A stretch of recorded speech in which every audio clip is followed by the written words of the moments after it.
मैं चीज़ ये ज़रा हैदर जमान कुरैशी साहब के पास लेकर जाऊंगा। हैदर साहब, मुझे एक चीज़ बताइएगा, जिस तरह मैंने अभी अपने इंट्रो में भी बताया, जस्टिस अजमत सईद शेख साहब का एक नीट एंड क्लीन पर्सन, लेकिन ये जो इस वक्त आप लोगों की एक पॉलिटिकल सिनेरियो चल रहा है जिसमें ब्रॉडशीट वाला जो इंसिडेंट है, उनके एक्स बॉस ने वो कॉन्ट्रैक्ट किया, उनका नाम भी अंदर इन्वॉल्व हो रहा है। So what do you suggest, opposition being an opposition ये, but as a legal person what do you expect कि क्या it would be a right decision to go into this या नहीं?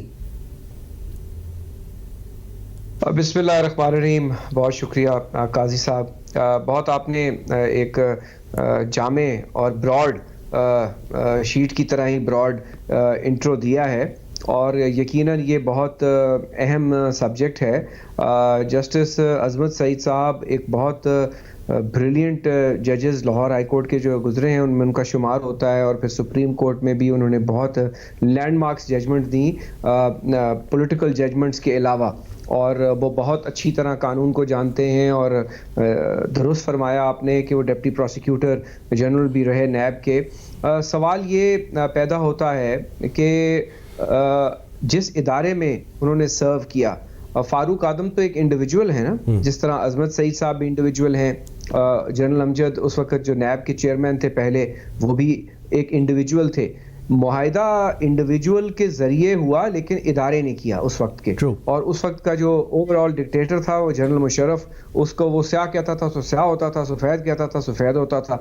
और ये बात भी दुरुस्त है कि उस वक्त जिन अंदाज में ये डील जो फैसले में नज़र आ रहा है ये की गई, और 2-3 हफ्ते पहले कंपनी बनाई गई और डील की गई, लोग गए, नेगोशिएट हुए, लेकिन ये सब चीज़ें उस वक्त की नेशनल अकाउंटेबिलिटी ब्यूरो ने की, जिसके मुलाजिम थे फारूक आदम, जिसके मुलाजिम थे जनरल अमजद चेयरमैन नैब, जिसके मुलाजिम थे मोहतरम जज साहब। ठीक है, वो एक इंडिविजुअल एक्ट नहीं था।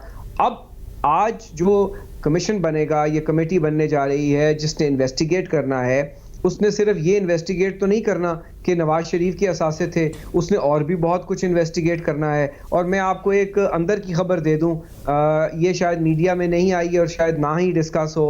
नवाज शरीफ की वजह से 2003 में ब्रॉडशीट का मुआहिदा कैंसिल नहीं हुआ था। ब्रॉडशीट का मुआहिदा इसलिए कैंसिल हुआ था कि उनको जब कहा गया कि असासे निकालो, कि नवाज शरीफ के साथ साथ और भी बहुत सारे उस वक्त के हुक्मरानों के, खास तौर पे जो सबसे ताकतवर शख्सियत थी उसके पेटी भाई या वर्दी भाई, उनके भी असासे निकल आए।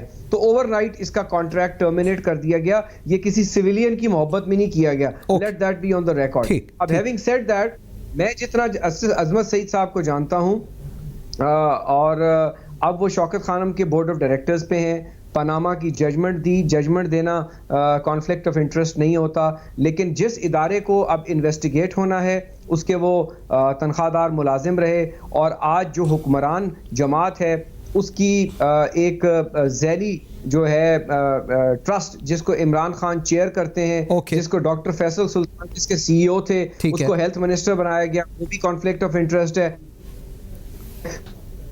मेरे लिए बड़ा हैरान कुन होगा कि ऑनरेबल जस्टिस रिटायर्ड अजमत सईद साहब जो हैं इसको एक्सेप्ट करें, जो उनको ठीक हो गया किया जा रहा है। राजा जी, आसिफ साहब, मैं जी ठीक हो गया। लेकिन इस मुल्क में, हैविंग सेड दैट, इस मुल्क में रज़ाक दाऊद अपनी कंपनी को साहब ठीक है, मुझे जरा ये पॉइंट ना, लेट्स स्टे ऑन दैट।